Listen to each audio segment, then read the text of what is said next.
We back. Welcome to another episode of Music Therapy and Motivation. I'm your host, Gino Black. On today's Soulful and Candid episode, I'm sitting down and having a conversation with the incomparable singer, songwriter, and all-around truth teller. She goes by the name of Rimidi, R-I-M-I-D-I. She hails from Miami, Florida. We're going to be talking about music industry stuff. We're going to talk about her journey, its spiritual grounding, healing, sacrifices made to see her career and dreams and ambitions come true. Let's get into it. All right. This is another episode of Music Therapy and Motivation. I'm your host, Gino Black. Tonight, I present a very, very special guest, a very, very dear friend. Me and this young lady, this sister, and me go back quite a ways. Not as some, but long enough for me, because I don't keep up with a lot of people, but we go back. Ladies and gentlemen, tonight, this is Rimidi. Give her a round of applause. Yes, yes, yes. All right, so we're going to be broadcasting on YouTube, iHeartRadio, and all the other streaming platforms. So we got some listeners and we got some viewers on YouTube. Yay for YouTube money. You know what I'm saying? Okay, so just for some people that are familiar with my program may not be familiar with you, even though you do have quite an outstanding reputation in South Florida and beyond. Tell us a little bit about who you are, what you do, and what's going on with you right now. How you feeling right now? Mm. Well, I feel better than I did yesterday. Um, I am a spirit, so we'll start there, who happens to do quite a few things. One, I'm a mom of two daughters who are 19 and 20, who are really just phenomenal young ladies. And I am an educator. I like to say educator more than I like to say teacher, because I feel like teacher is like limited. Hmm. Depending on the context, I like to call myself an educator because I feel very blessed to be multifaceted, to have so much experience that I can educate on quite a few things. Currently, I teach world history, but I look at myself as just social science because that is what I'm certified to teach in terms of certification. I'm Hmm. certified to teach social sciences. So I've taught psychology, I've taught US history, but I've also taught chorus, I've taught English, I've taught, PE. I've done a lot of different things in Yeah. the context of education. And of course, I teach meditation, I teach yoga. I do a lot Okay. of different things. I say yoga like very light because that's I get the opportunity to teach it, but I prefer meditation. Yoga is more like something I like to do for me. That's like my special gift. But Hmm. occasionally I get a call to teach it, so I teach it. Um, and then I'm a musician, a music artist, and an overall founder and businesswoman. And I'm a creative. So, I used to just be like, oh, I'm a music artist, but I realized that my existence is I just create. And so Hmm. it started off as like I was creating music and I thought that was all I ever was. But now I realize that I like there is no real title for me. That's why I like to just say I'm a spirit. Life knocked me down when I was trying to hold on to all those titles. So now I'm Hmm. just like, no, I'm just a spirit and I do different things. And some of those things happen to be a music artist, a music performing artist, an educator, a composer, and that's me. I'm on, Hmm. yeah, Okay. and a business. Well, and a businesswoman. Let's not forget to add that businesswoman. Yeah. Businesswoman. Now, I know for my circle of friends, we know you as the musician, but one thing that you said that I really respect and admire, you said I'm an educator. Yeah. When I talk to people, and whether it's a family member or other friends that I know that are working in education, there's a distinct difference in the mindset when someone recognizes themselves as an educator. Before we get into the music stuff, tell me a little bit about what's your passion, what drew you to education. You can talk about the formal stuff, or you can talk about the wellness with the yoga stuff, or however you want to lay it out, just whatever's comfortable for you. Just tell me and my listeners and viewers, of course, what sparked that passion to be an educator? And of course, not just a teacher, ladies and gentlemen, not just a teacher, an educator. Well, I didn't want to be an educator or a teacher or whatever. Um,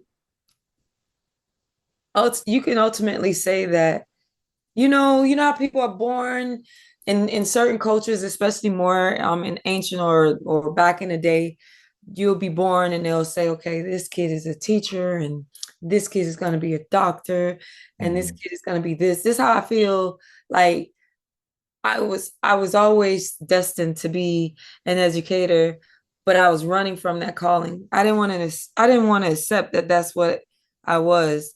Um, Hmm. but because like and honestly, my educational journey and my career journey really feels like I don't really have a lot of control over it. So like seriously, so I started off just being a substitute teacher. That was hands down one of my most favorite jobs in the world. But it just, the pay was not it, but Hmm. the autonomy, the freedom that it offered, it was everything for me because I'm not really the type of woman or person and being that really like to be told what to do. I don't do well with like a boss. I have not ever been that person. Hmm.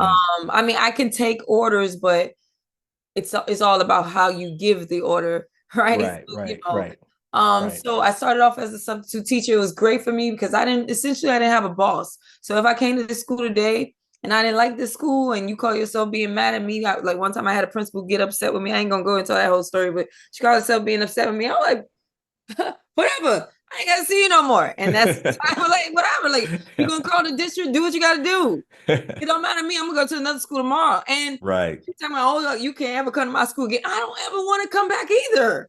Nor Mm. do I have to, because there's 1,000 other schools I could pick. Who cares? Right. So that was like the perfect job for me. And then from there, I started like I keep saying but I started going to different schools. And ultimately, I started learning the game of being a substitute and learning that the principal secretary or the substitute locator was who I needed to become best friends with. And before you know it, I was at Horace Mann Middle School and I'm there and I figured out like I got to get close with her. And next thing I know, she's calling me every day for work, calling me every day for work. And now here I am working pretty much getting pimped out, but it worked for everybody, right? Where like I'm Hmm. working every single day because they have, well, I probably shouldn't have said the school, but it is what it is. But they have a rule where you only could work like X amount of days, but then you can't work so many days. I don't know I can't remember the reason behind it, but you can't work like straight days. So let's just say Hmm. I can only work 10 days in the same room. And then they have to pull me out and put me in another class. I guess that's because Right. now I'm a teacher now or whatever. Hmm. Yeah, yeah. So they have to take me out, put me in somebody else's class, and then put me back in my class. So that's what I was doing for a minute. Hmm. And so I was basically being an interim, but not being paid like an interim, right? Okay. Because I believe that's what would actually have to happen. I would end up actually becoming an interim, and they didn't want to pay me like an interim, but it worked out for me because I started gaining a lot of experience. I was able to hone my skill as an educator, learn how to command the room, learn classroom management. I was in different subjects, so it's like I really got my footing that way as a substitute teacher, and then from there, I don't know, but somehow from there I ended up becoming no. What happened is I left Miami. I believe yeah, I left Miami, went to Orlando's. My whole goal was to become a teacher while I was in Orlando with Orange County Public Schools. But because I have a record, these people told me I couldn't work for them until this year, actually 2025. They told me I could Okay. work for them until 2025, even though like Miami-Dade County Public Schools hired me, but they told me that I need, I had to, they told me I couldn't get the job, but then I appealed it and then they gave it. It was like I got in trouble because I had stole panties. You know what I'm saying? When I was a girl, like when I was a kid, it was stupid. It was stupid. So I explained, like, man, it was a mistake. You're gonna like You're gonna Yeah, not give we've me all this done some opportunity. stupid stuff. Yeah, like you're not gonna give me an opportunity because I made a mistake stealing pennies when I had just literally one day after I turned 18. I'm a college student. You're gonna ruin my whole life for that, and that's a whole nother story. Because like I Right. lost a lot of little opportunities, like call center job. They wouldn't hire me because of that. But then Mm, ultimately, I still got the like the good jobs. Like I ended up getting a job with the courthouse, Broward County courthouse. I worked there for like 2 years, and then I ended up getting on with Miami-Dade County Public School. So like the jobs that I felt were more substantial, I was hmm always somehow God was always with me. I always got like the good things. So okay, so now here I am in Orlando. That appealing thing, it didn't work. I got offered a job and they did my background check. They told me I wasn't gonna get the job.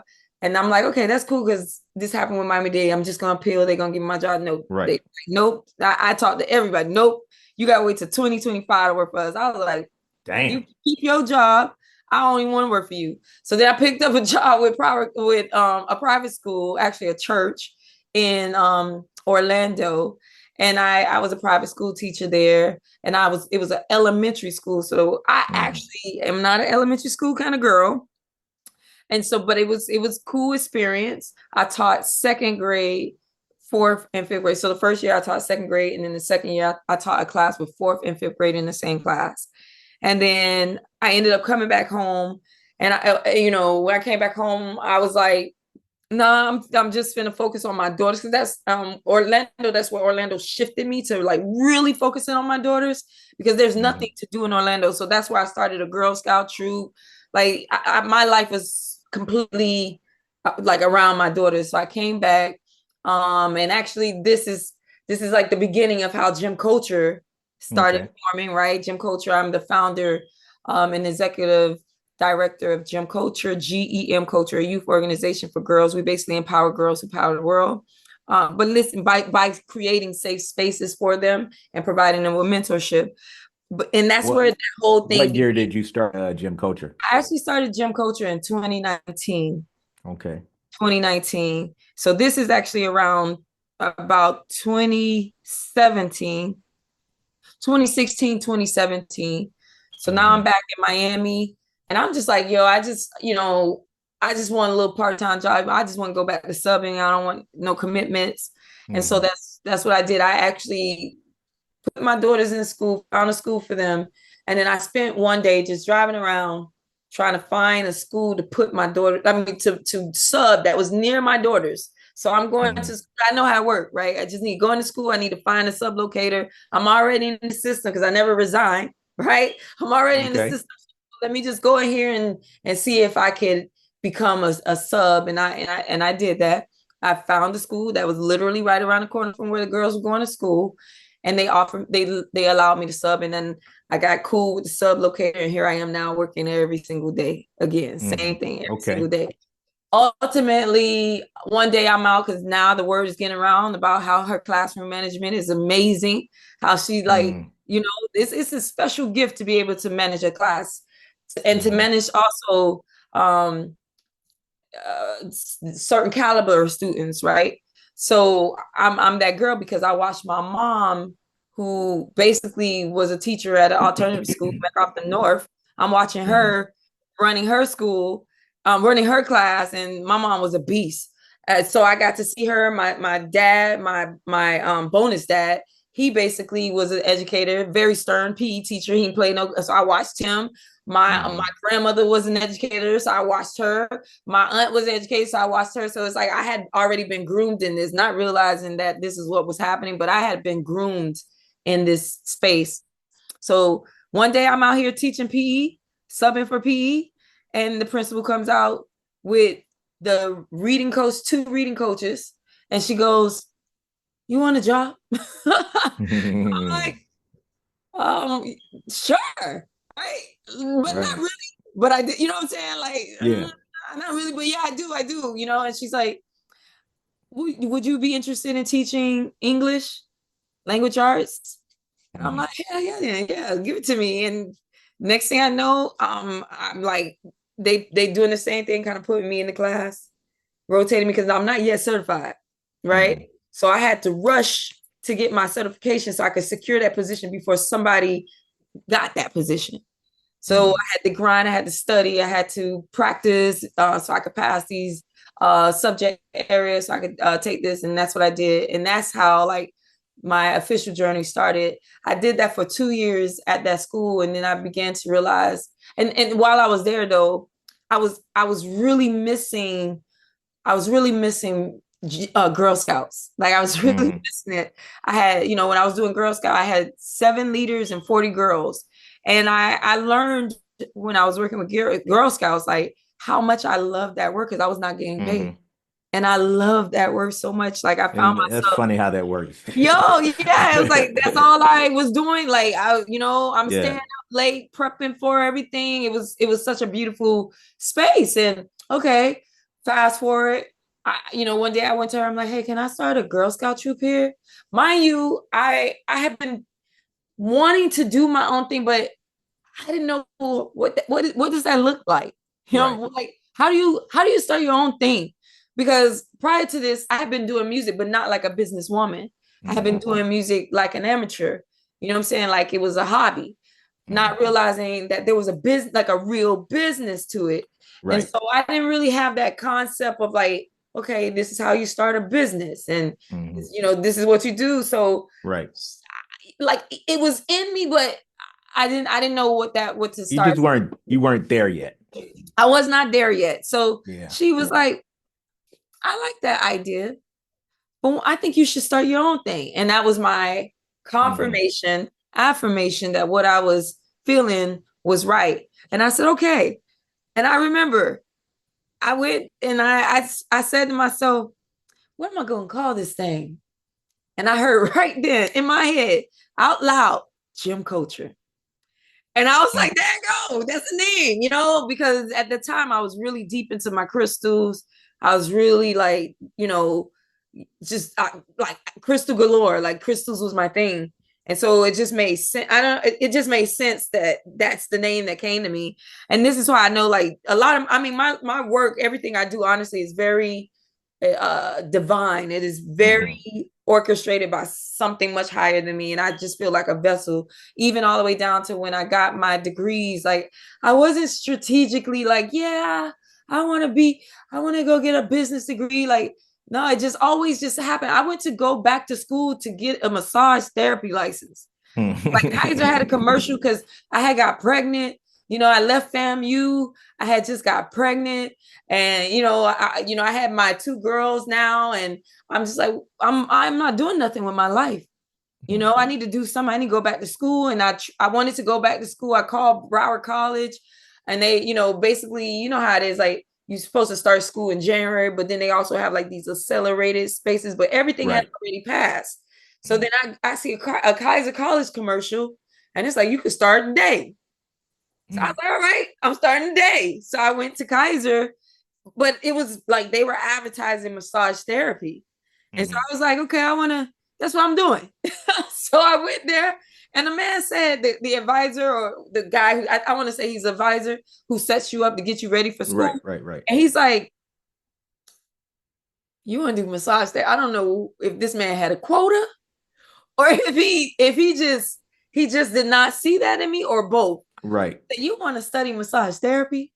I said, yeah. It was like, no, I think you should do business. And I was like, okay, whatever. I don't care. I just want to get to school. Right. Whatever. Like if that's what it is. And ended up with it, like my journey in education, that's a whole nother story in itself. But I ended up eventually getting a business degree. And then the next thing I know, thank you, bachelor's. And the next thing I know, I end up getting an education degree and master's. Who knew? Like who knew? Like, and it was, and at no point was I like strategic about anything. I was not. That's wild. Like I was just like, yep, this is what I'm doing today. Okay, I don't even remember like what was the reason. I think I just I wanted a master's degree. I don't even think I cared what it was in. I just wanted a master's degree, and hey, I'm teaching education, so give me a master's degree. Yeah, I think I remember you posting something on Facebook, just like, yeah, I'm going to get my master's. Like, like it was just random out of nowhere. It's so crazy, but I'm glad that I didn't go and get my PhD though. I started my PhD, and my father, my biologic father, he passed away, and I started a little bit after he passed away, and I Hmm. just couldn't focus. It's easy, but the workload was just like it was on a whole nother level. And I was like, I can't, like I couldn't even like dedicate myself to it. So I dropped out. But I'm glad I did because now I'm more intentional. So now I do want my PhD. I'm not gonna say here what I wanted in. That'll be between Hmm. you and I. But Right. I know now what I want to get it in. You know what I'm saying? Hmm. Right. And Okay. like I like now it's You like, know, oh no, you have yeah, 100% intention. it is fully As intentional. I was talking to one of my friends, I said, you got specificity. Basically, Yeah. I do. So okay, so back to that journey. So yeah, I ended up getting the I passed all my I got my certification. I started teaching. I was inspired to start gym culture. Definitely did that. But after that second year of teaching, I realized in that moment, this ain't for me. It's too stressful. It's a lot of politics. It's a lot of drama, and no, I just want to focus on what I'm doing, and that's what I did. For 2 years, I picked up some work with another mentor organization called Guitar with Guns. I worked for them for 2 years, but I was realizing that I needed to focus on myself, so I began to shift back to myself, and then just focusing solely on gym culture. And then the next thing I knew, I kind of messed up finances, really learned, like, you got to stumble a little bit. Yeah. So I Yeah. stumbled really, really, really hard. And that's what brought me back. Because I said after I left Miami-Dade County Post, I ain't never, ever going back to no school system, ever. Fast Ever, forward. ever, for never, And this is why I ever. know now not to say never, because Yes. in the same year I got three things I said I never do. I'll tell you those other two personally, but I got three things I said I never do in 1 year, and one of those was going back to the school system. And I could tell you the other one. The other one I said, and I will never go to a high school. And so I was looking for work because I felt like I was under so much pressure, Hmm. when I look back in hindsight, I'm like, if I had just focused my energy, if I really, really had focused, and of course, in that moment, it's fine, right? I took it really hard though. I took it hard. But when I look at hindsight, I'm like, if I had just focused my energy and gave all my energy to it, and I have to be real honest and real with myself, there was time I was playing too much. There was time I was doing a lot of nothing because I had Hmm. felt like I had arrived at something and I didn't Right. have to work hard no more. You know what I'm saying? Yeah. Like Yeah. the job the job is not ever finished. Let me not, Right. the job is Right. not ever finished. And so in that moment, I realized I felt like I was just under so much pressure. My mom was in my ear, like, because she started helping my daughters, Hmm. like without really, like, initially I didn't even know she was helping my daughters. My daughters were telling me like she was sending them money, like she started Oh, giving them okay. like an allowance and stuff for me. So I didn't realize like how my decisions had affected like my entire family, right? Gotcha. And so it was that deep and was that stressful of the time. And my daughters are complaining like because things shifting. I'm in a different space financially, so that means everything Hmm. is shifting. They're not getting what they're used to, and I just went back to work. So I applied for like 100 jobs, and what's so crazy is I got two responses out of all of the hundreds. One of them Hmm. was uh, Milton Hershey, which is Okay. a school up in Pennsylvania, in Hershey, Pennsylvania. And I believe that was I God. think I've driven through there. Listen, I had not even knew this thing existed, right? I didn't know it existed. I was just applying for everything. Right. Honestly, I didn't even I was doing my best not to apply for education. Like, you know what Right. I'm saying? Like, I don't want to do that. So I was applying for digital marketing, you know what I'm saying? But Hmm. I applied for education because I knew like it's probably easy for me to get into that. But I Hmm. didn't want to do that. man, whenever I saw education, a job that was related to education, I'm good. Next, Mm, next. But occasionally here and there, I applied. Actually, not even here and there. I applied for two. I applied for Broward schools and I applied for Raleigh public schools. I applied for okay. those. Out of all of these places I applied for, well, yeah, I was there because later on, Raleigh contacted me, but by then I had already committed, right? Mm, But I applied for Milton Hershey, and what the lesson that I took from that, because I ended up not getting that job, but what I took from that lesson was that I was undervaluing myself because these people flew me out just to interview me, put me in a hotel, pay for my transportation, pay for my flight. You know what I'm saying? And I was like, hold on, I ain't had this done before. yeah, yeah, Like yeah. what's going on It felt now? good, right? Felt good, right? Yes, I'm like, Yeah. well, hold on. I had I that need to happen a rethink couple life. times. Yeah. Bruh, that made me say, oh, I'm living life wrong. And Hmm. it's so crazy because it took me pretty much to getting into my 30s, my late 30s, to really truly begin to see my value shine through, Mm, like to really see, like, hold on, wait, people like this?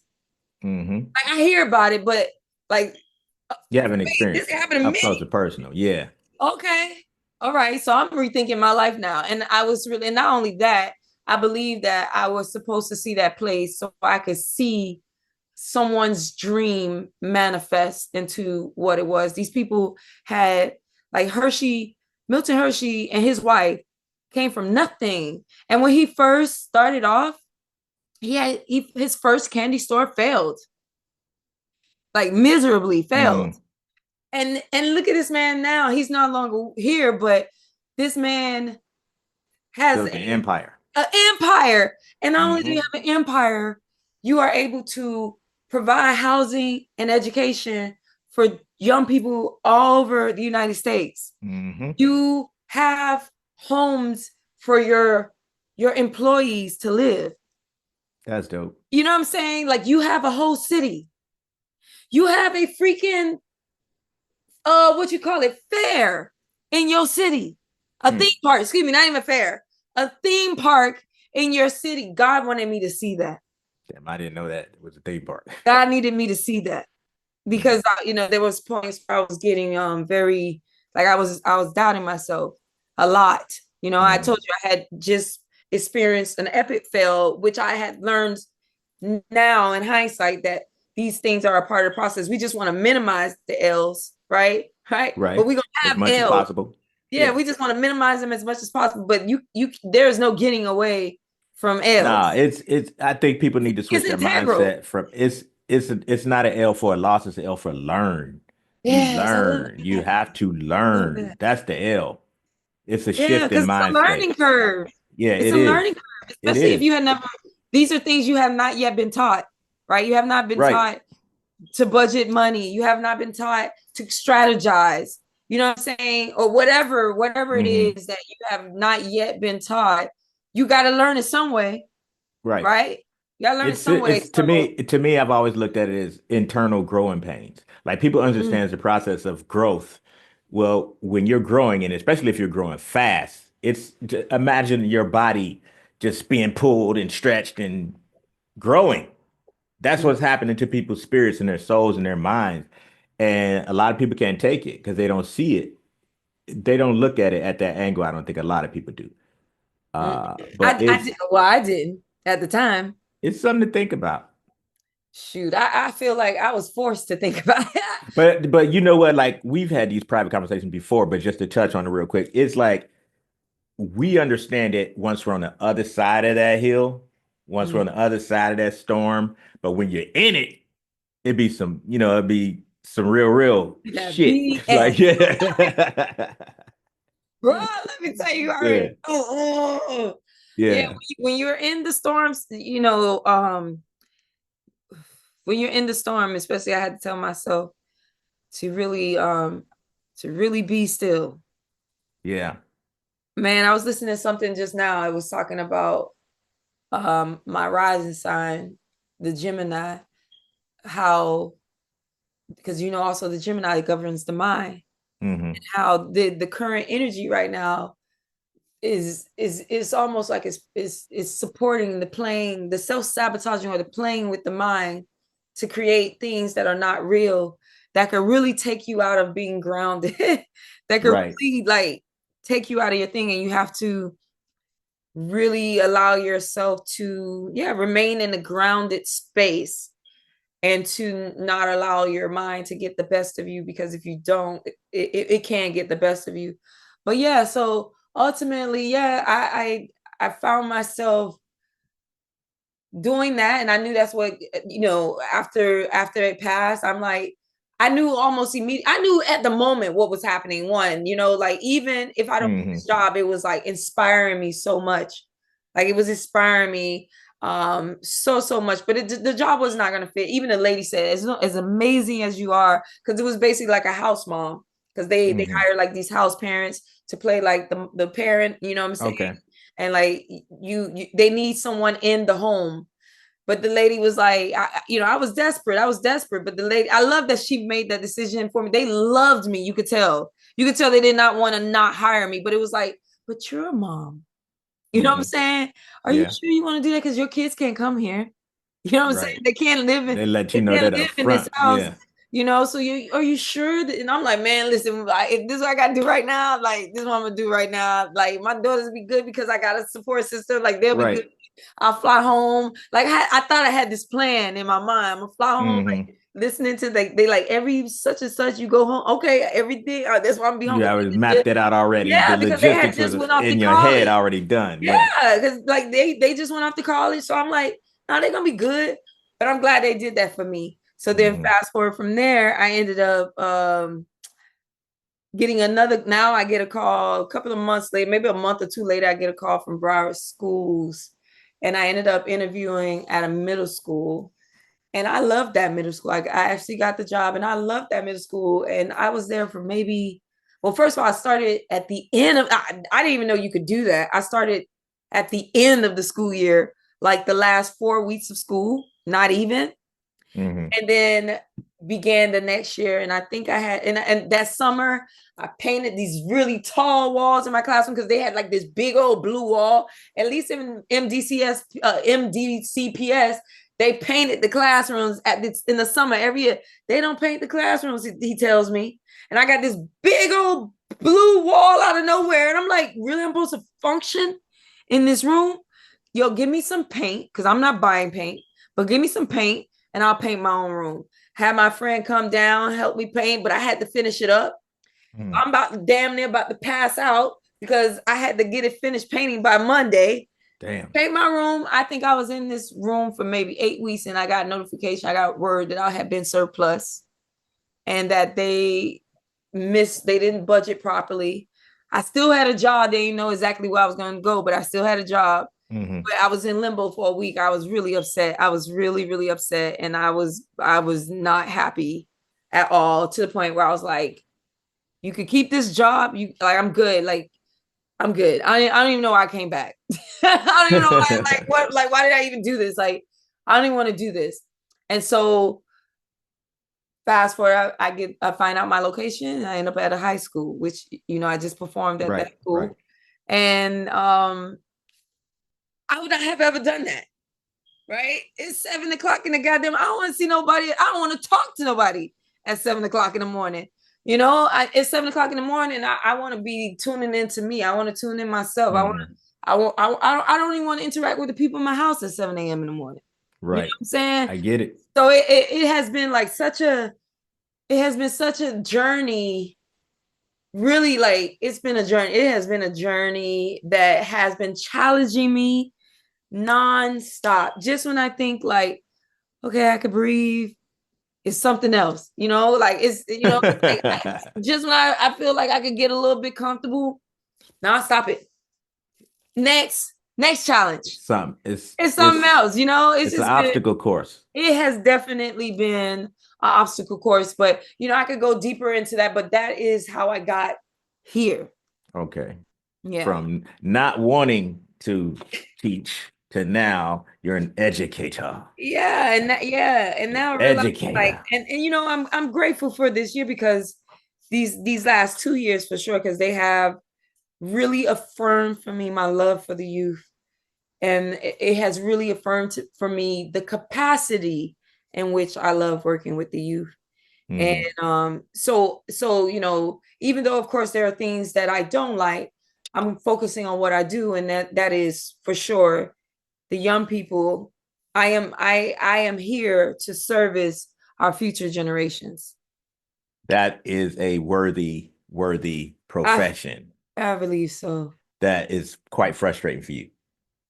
Yeah, it's frustrating It's when a love-hate relationship. it is definitely, but I think it's only a love-hate relationship in the context of the school system, because Mm-hmm. I just feel like teachers are undervalued. You know, Teachers are undervalued. they're undervalued. When you go to other Uh, countries, they're like, even if the teachers are not paid high, they're held with such high regard. When people see teachers or educators, it's almost like, what I'm saying, like you just walk past God and you bow your head to them in other countries, because it's like you cannot be anything mm, unless you go through a teacher. right. That's Even it's if, even if, let's say, even if it's not a public school, even your mother, your father act as teachers. Even a yes. spiritual teacher is a teacher. You know what I'm saying? Mm-hmm. Like you have to go through a teacher before, even a mentor is a teacher. You have to go Mm-hmm. through somebody before you can become who you becoming. So That's right. like teachers to me should be paid at least at minimum, especially honestly, I'm gonna go with 100 grand, but at the bare minimum, No, that 75. I honestly think that's fair. Like I said, other than you, Yeah, I do know some other people that work in education, and I hear horror stories.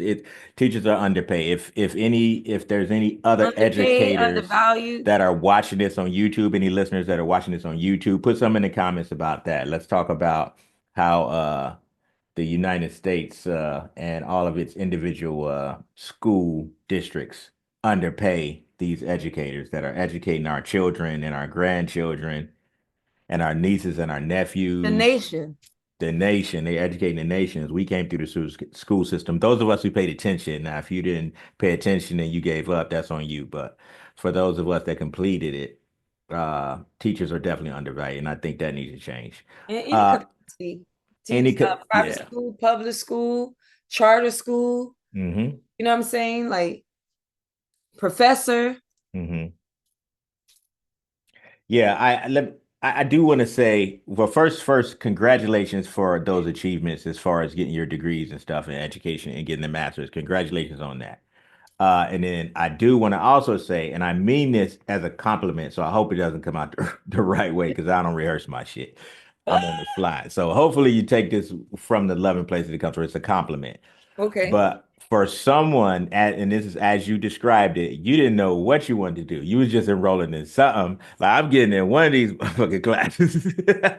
Like y'all gonna teach me something. I need to do something in my life. So now I've known a couple of three or four of it or a dozen people like that in my lifetime that really don't know. And to my own regret, I've teased people when they went off to college or people that I was in school with or people that, came behind me or people that even were ahead of me going to college and they didn't know what their major was. Like, I regret doing it now, but I really used to give people the business. Like, how the fuck you paying all that money? You don't even know what you're going to school for. It's like, 'cause What I each tell people, get a liberal arts degree. If you don't See, know I what see, you're and then I guess that's the word on the street, liberal arts, because then I got a couple of those. But like, I doing. couldn't imagine, like, well, first and foremost, I don't like school. I am educated. I do have a few degrees, but Mhm. I don't really like school. So when it was time for me to go to college and then go return to college, I needed something specific. I need this is what I'm trying to do. I need them prerequisites, what's them, and then get to what the hell I'm trying to learn. I don't want all that bullshit. I just need to know. So for people that are similar brained, similar thinkers like you, they're not really sure, they never really get it figured out. So for someone who was thinking like that at the time, you got to give yourself a round of applause because I you think, accomplished it. You got to give yourself a but round of I applause. want to say this. I want to say this. I want to say this. it's not that I didn't know what I wanted to do, right? I knew what I wanted to do. I've always known that I wanted to do music. Mm, Everyone in my life who witnessed me from small to going off to college, everyone will tell you that I've always said that I was going to become a major singer. Like I mm, wanted to be a singer. I came out the womb like that. I came out the womb singing. Like every opportunity I had, I wanted the platform to sing. But when I finished high school, when I was approaching the closing of high school, I knew that's what I wanted to do. I just wanted to sing. I had started a girl group when I was in high school, my 12th grade mm. year. Like I knew that's what I wanted to do. My mom and I was upset with her for a very long time, for many years. But I get everything has its place and everything is divine orchestration. But I was very upset with her because I felt like she was just cop blocking when it came to my music. Like it was like, here I am.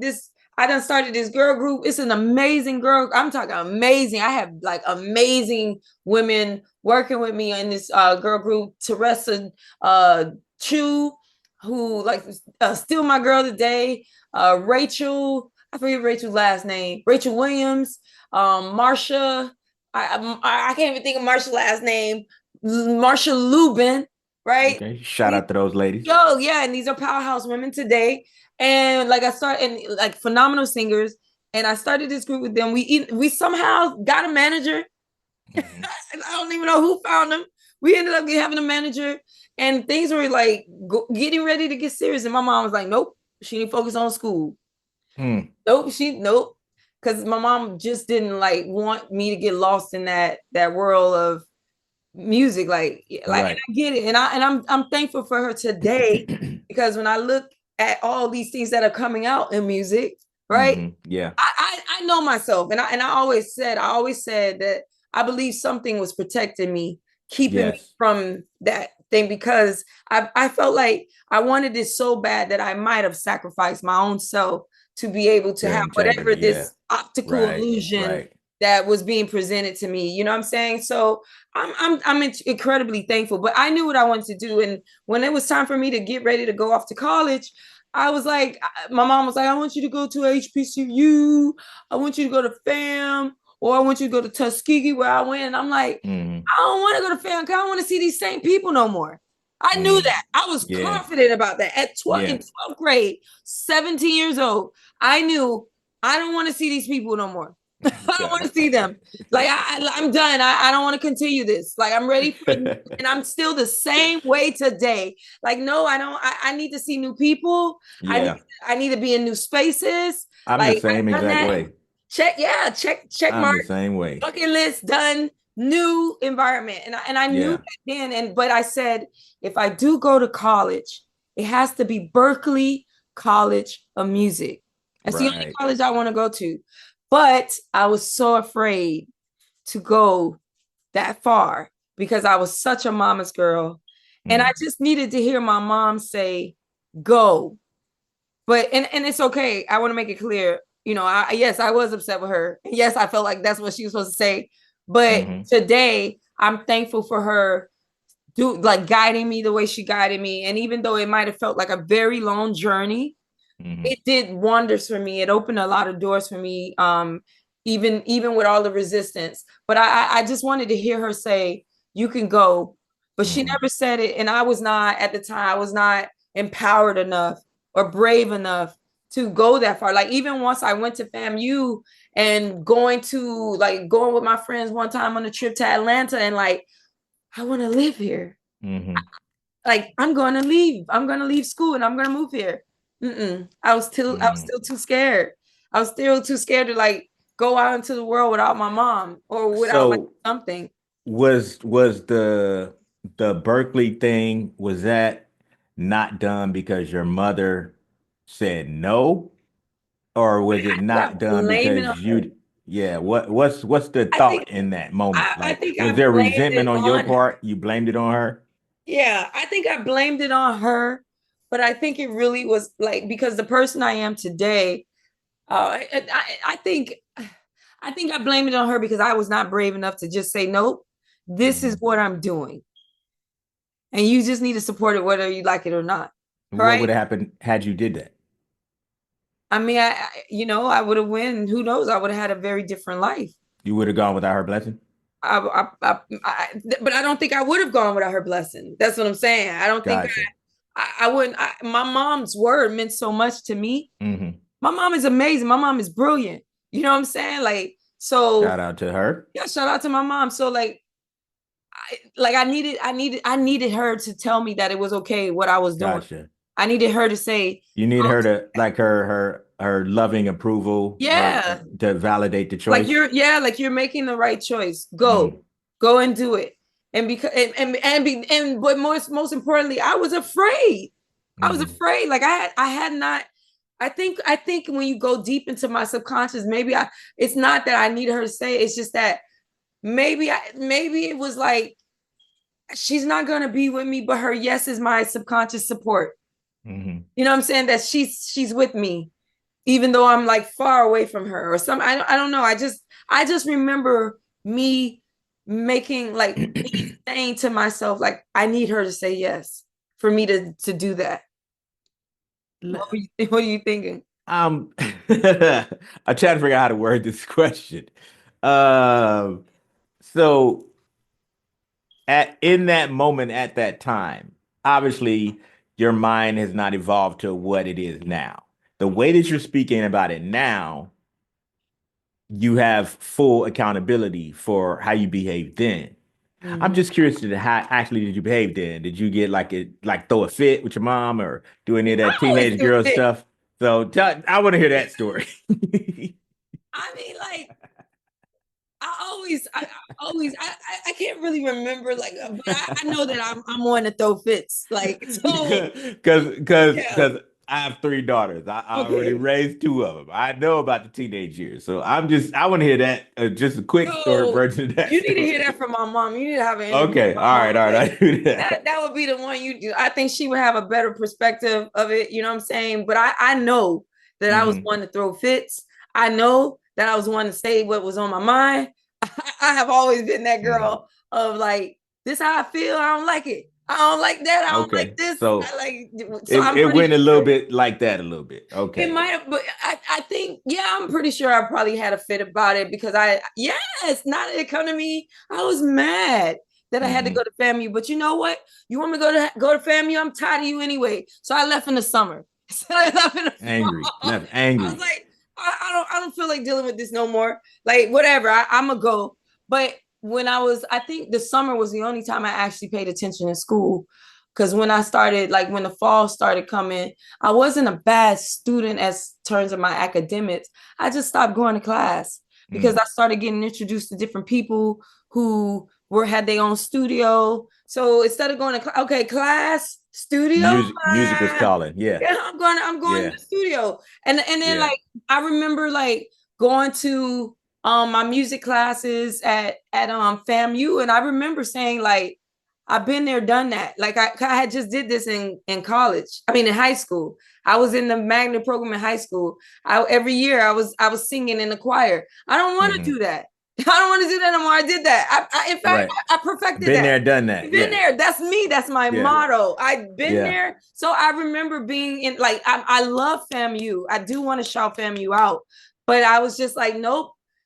This I'm bored. Yeah. One of my uncles went to FAMU. Shout out to FAMU. FAMU is a great school, man. Yeah. FAMU, you just gotta be very, very laser focused when you go to FAMU. You gotta, if you got a kid that you're sending off there, you should not send that kid unless you know that kid is laser focused. They know what they're going there to do and they're standing on business. Otherwise, they may stumble a bit. And who knows? Distractions. Yeah, I ended up pregnant. You know what I'm saying? I ended up coming Distractions. home. So yeah, it's a lot of distractions there. So you're a young person, or if you are a young person watching, you gotta be, or any school like FAMU, or any Hmm. school for that matter. Really. Especially if they're party school or whatever, or have a lot of parties, you gotta really be focused. And it's not even just about the parties, it's just about you're going off into the world on your own, and there's a lot of new things that you have not yet explored that you're going to want to explore, and you're going to have to like make really hardcore decisions about like, does this align with my core values? Does this align with why I'm here? Right, you got to Hmm. have like anyway. So I remember, I was just like, yeah, am I gonna go to the studio or am I gonna go to class? And I remember every time I missed class and I would come back, my teachers always knew who I was. My professors always remembered me. And it's like, Damn. I've been in class like 3 weeks. How do you know me? Oh, Like, wow. but I know that I always, and this is a revelation I just had, and I shared with members of Radical Partners, Lou, shout out to Lou, like letting her know, like, I know my value. I know that when I come into a space, I shift the whole room. This is why people remember me when I come into a room. Yes. It's something about me. That's just what I do. I shift the Yes. room.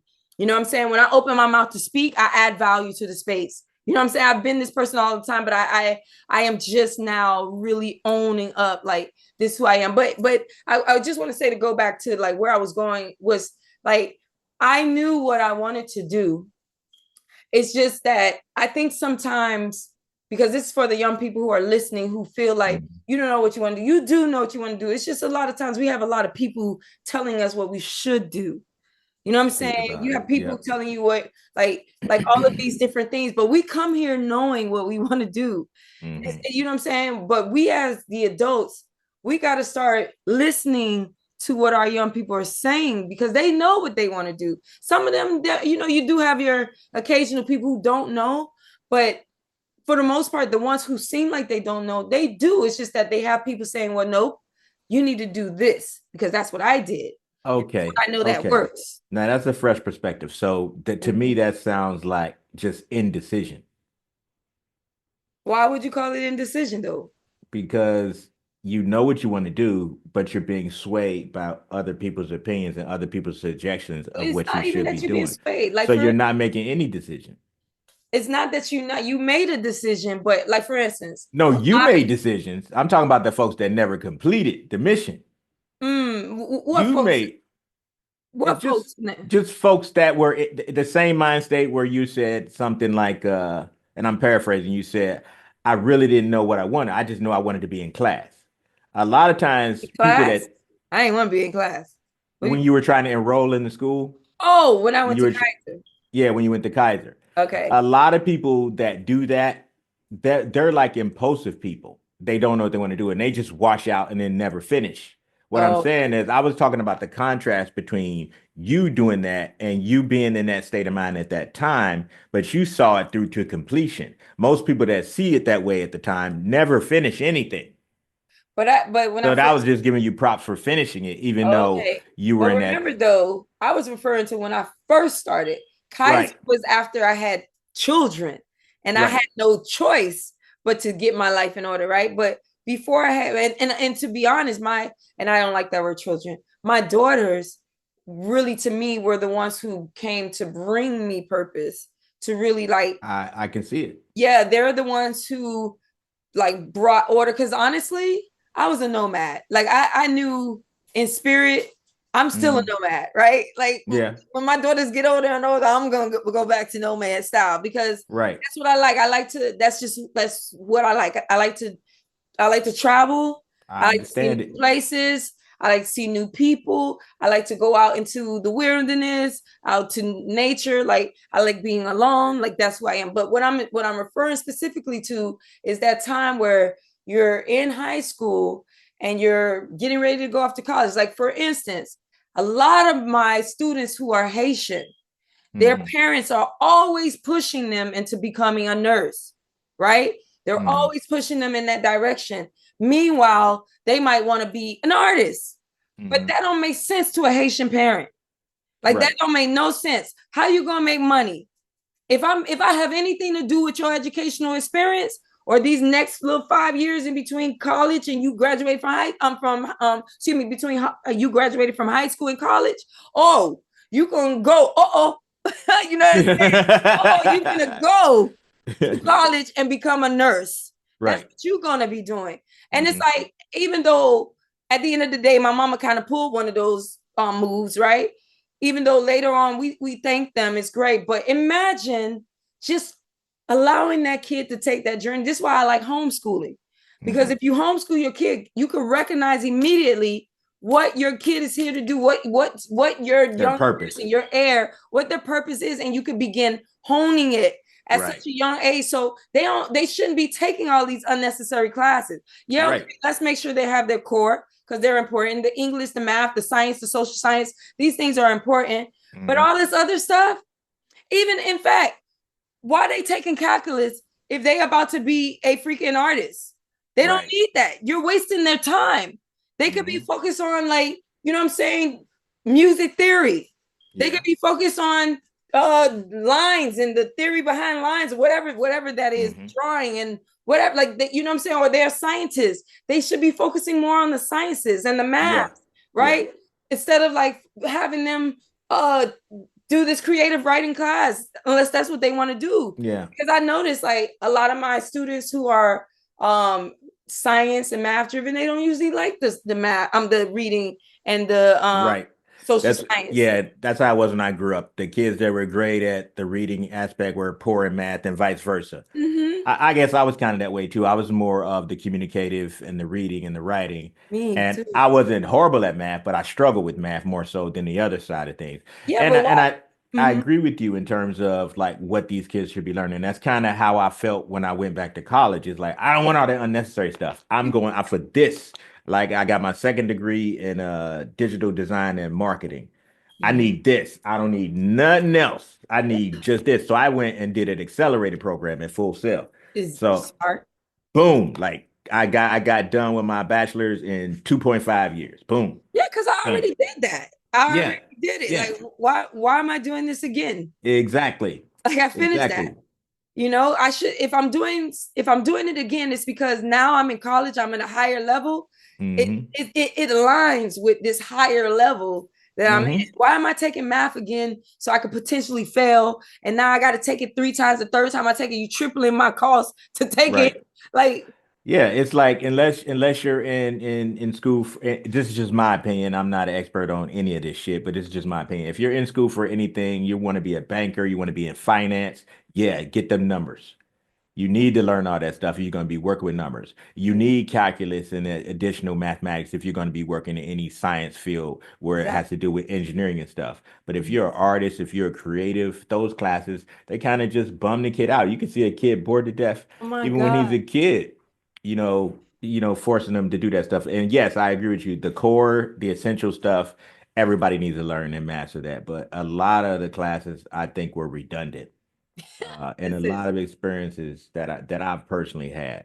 But no, I my was just thinking like I things are asked that because redundant. I was just thinking about the difference in how you did everything to completion, but a lot of people don't. But I was just that's just really me giving you flowers to say, yeah, Thank you, Chelsea. you did it in spite of kind of really not 100% on all the decisions, but you still kept moving forward. And that's why I tell people, it's like as long as you're moving forward, that's all that matters. You're doing the work to get yourself in a better position. And yeah, you're gonna anytime you're trying to level up, you're gonna bump your head a couple times.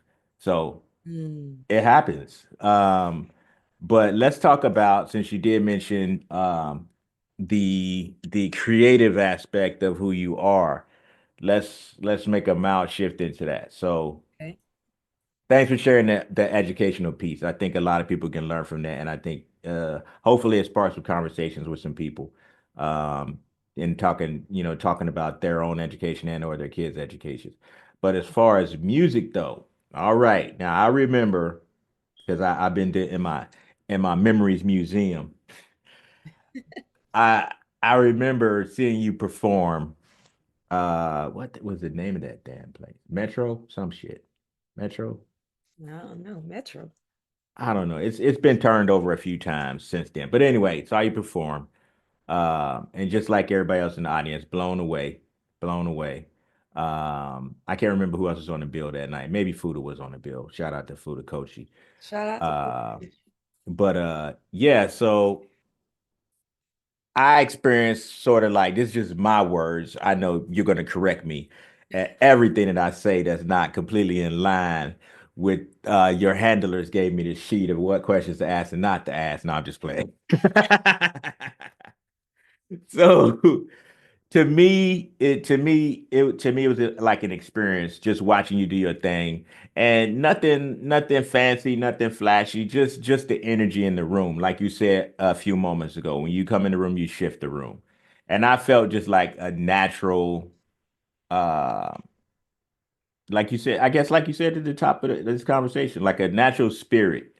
And not just looking at it from just the singing point, because you could sing, she could sing, Mhm. you could sing. It's just, I don't know, it's just something about you. So I tend to agree and give you some more props for that. You have a way about you that people seem to resonate with. And obviously the music is good, the performance is good. And then because you surround yourself with very talented people too, creative people.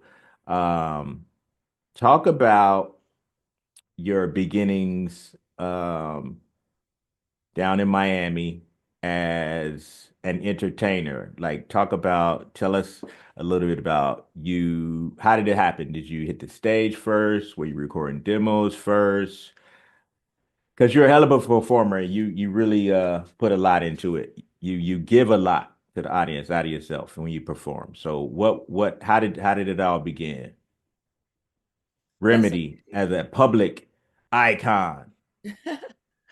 it's funny you say that. I give a lot because yeah, I realize yeah when I perform when I'm teaching, I'm performing too, and I give a lot. Like I realize I do give a lot, right? Because I'm Mhm. passionate about what I'm doing, and it fuels me. But it's so it really you made me like go because I thought I was starting at one point, but then I saw myself going back into time. Like Hmm. oh wait, no, it didn't start there. It started shoot, it really started in my room when my mama gave me a karaoke machine, Hmm.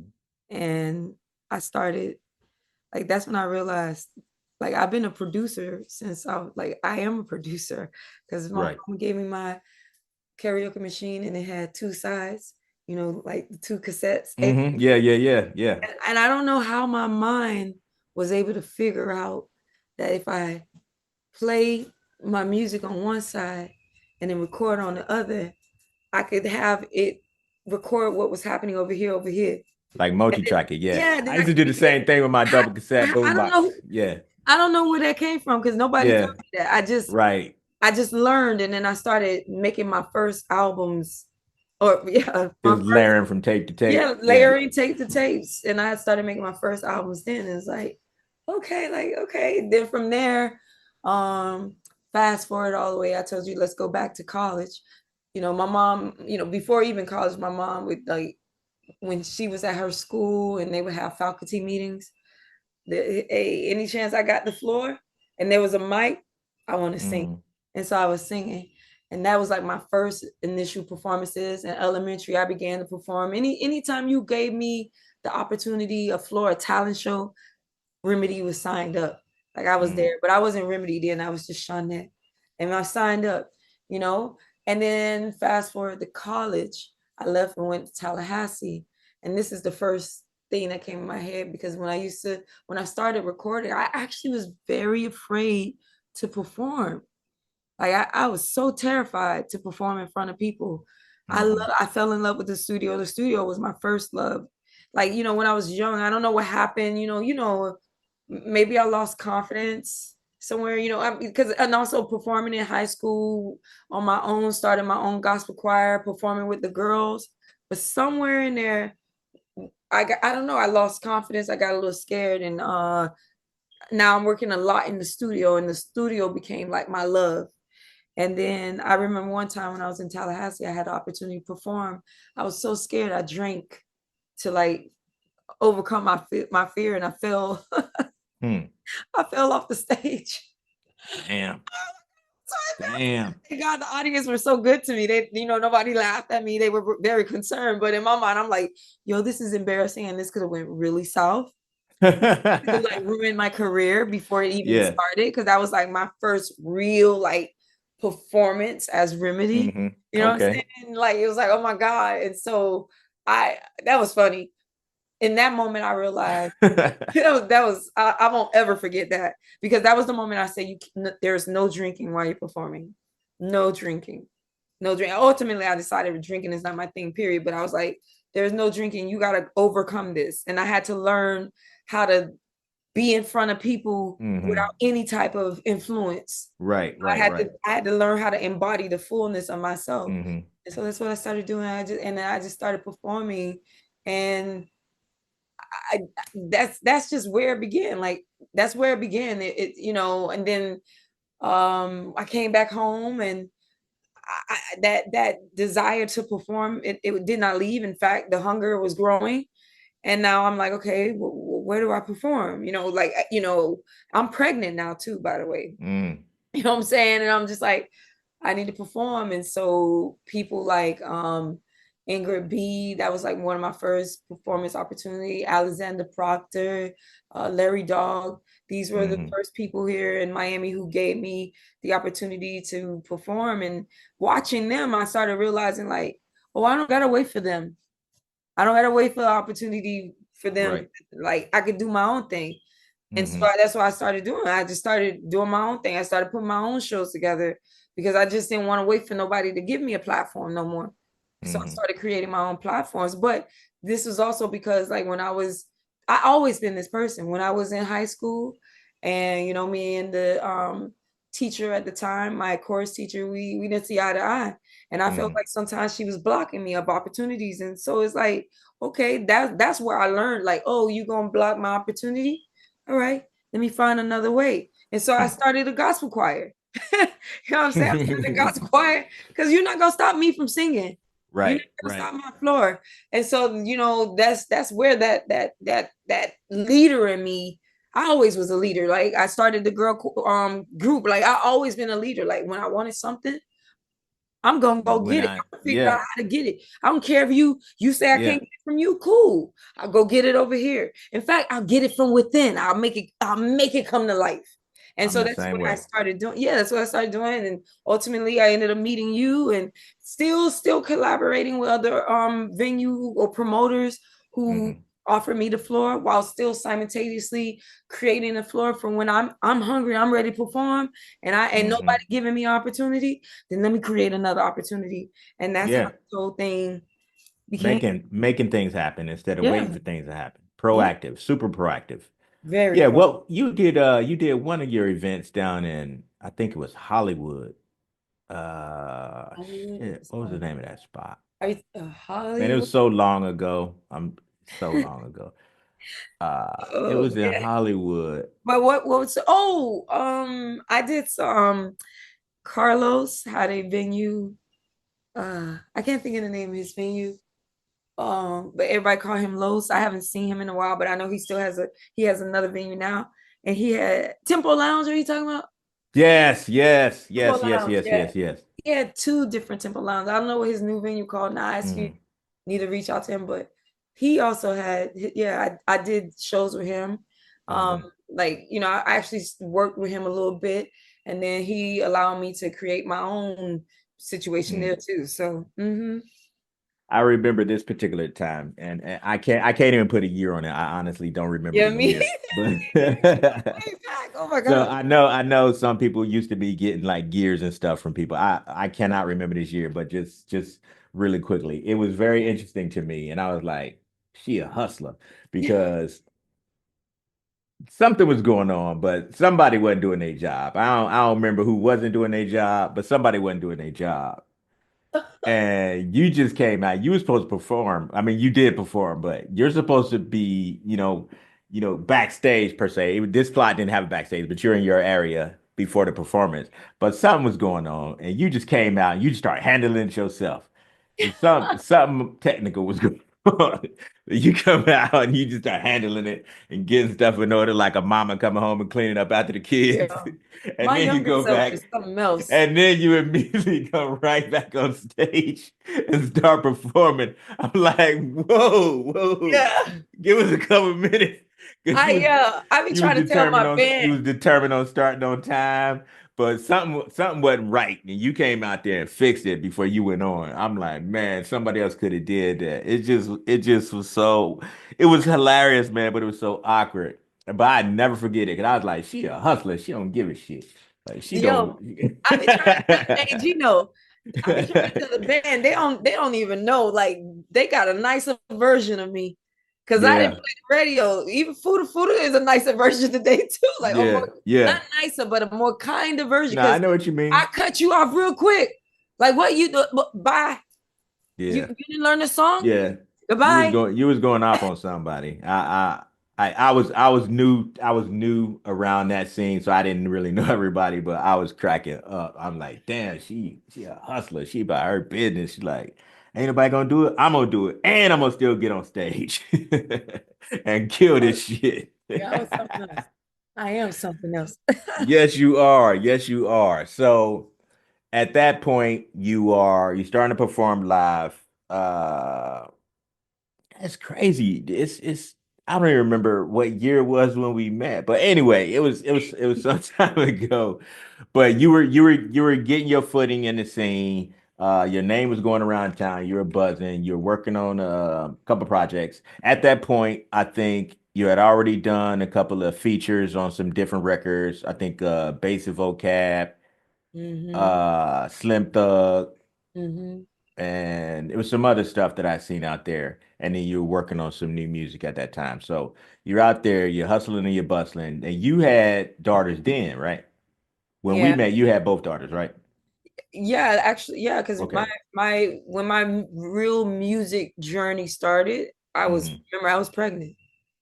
Okay. Okay. So Mhm. at that point, you kick.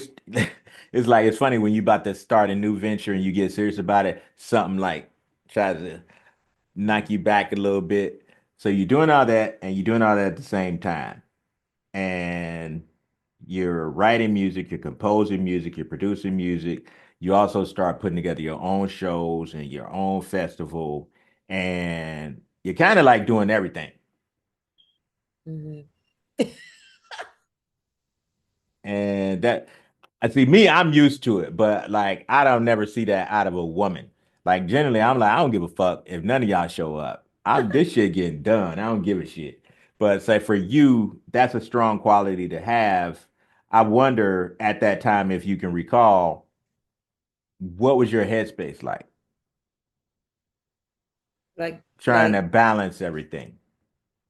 oh, I could do it. I was like Superwoman. I didn't think about it as much as I do today. Like Mhm. I just did whatever I felt like whatever needed to be done. I just did it. It was Autopilot. yeah, it wasn't no thinking about it. It was like, okay, because honestly, I was especially when they were very small, I was subbing during the day. Mhm. I remember there would be times where, like especially when because I ended up having residency at the club Jazz It. Mhm. Oh, I remember that spot. Yeah, and so I would be there. I think that's where I met Moonshine actually. I think I don't remember, but And no, that's not that no, was that's not where I met him. That's not where Jazz, it was on the beach, right? Jazz It was on the beach. So I would Maybe that's where I saw you at originally. I don't know. I don't even know, but I will tell you this though. I had residency on the wait, remind me that question. What you just asked me? What was your My headspace like? headspace. Yeah. Yeah. So yeah, like I there was a time where I would have residency at Jazz It, and after I would have finished my residency at Jazz It, I would listen to I feel like it was experimental that went behind me.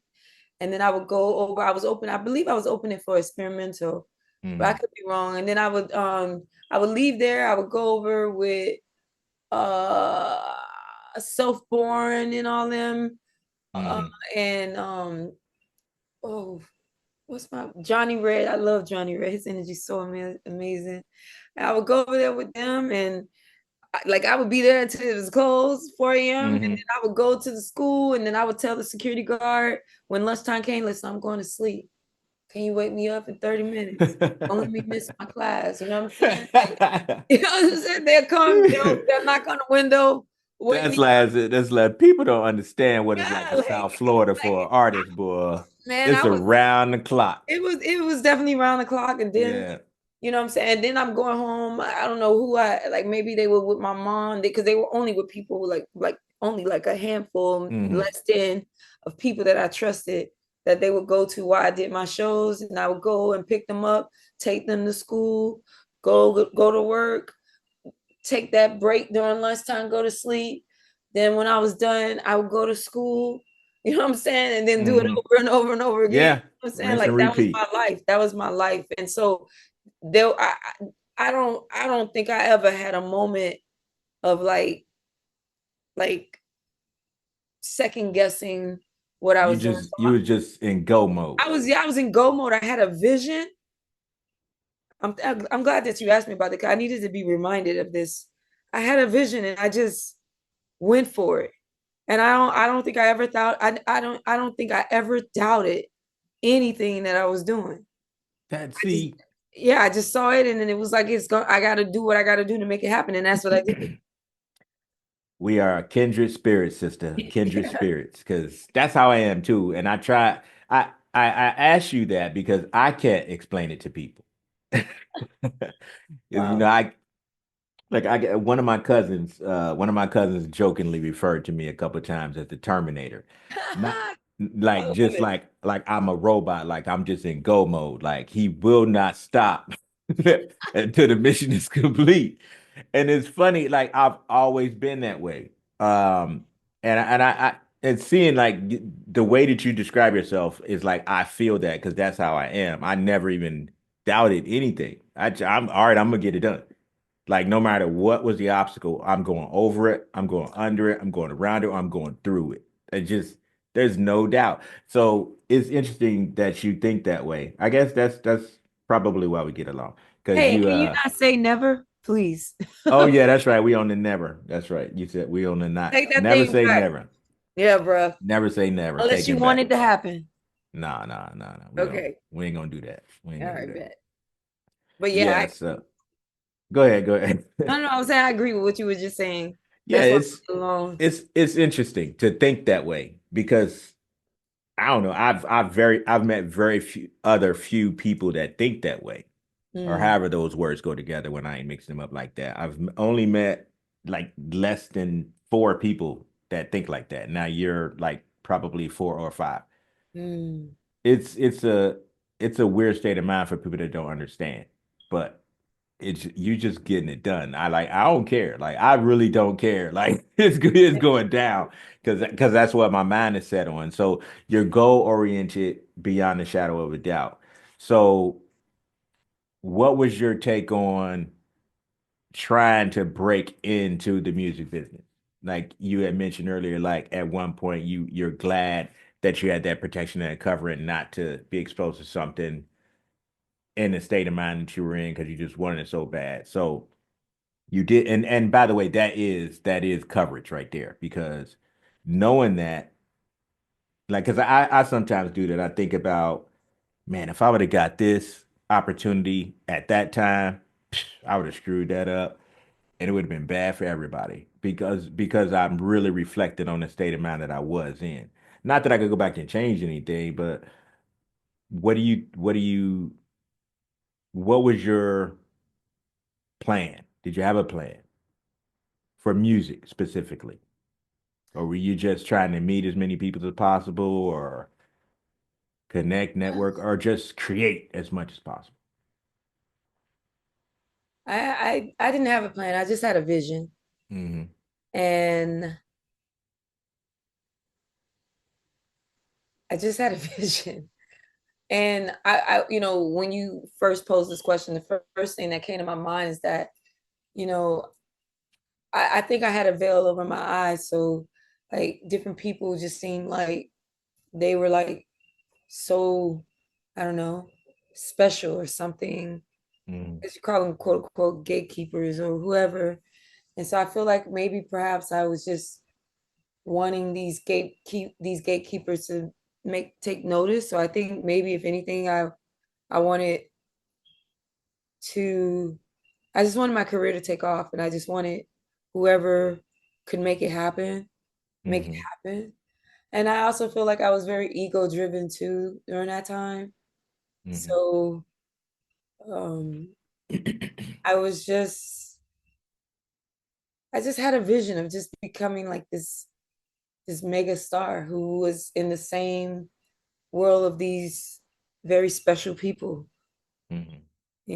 and I didn't know how I was going to do that, but I just was doing it.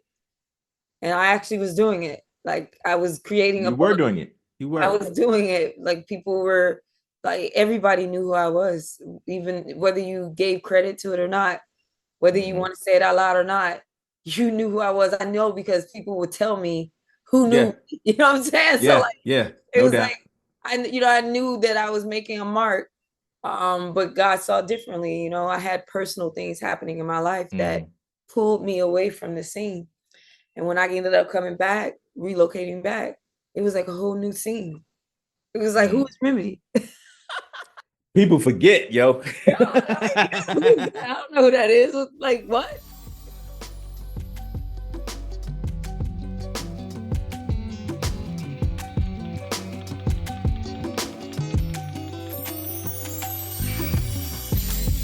Yo, if you enjoyed this episode, you gotta check out this next video. Also, don't forget to like, subscribe, and hit the notification bell. You'll be the first to get all the new content, all the new motivational content, all the new music, and all the behind the scenes footage. You'll be the first to know what's going on. This is Music Therapy and Motivation. I'm your host, Gino Black. I want you to get activated, and I hope you stay motivated. Peace.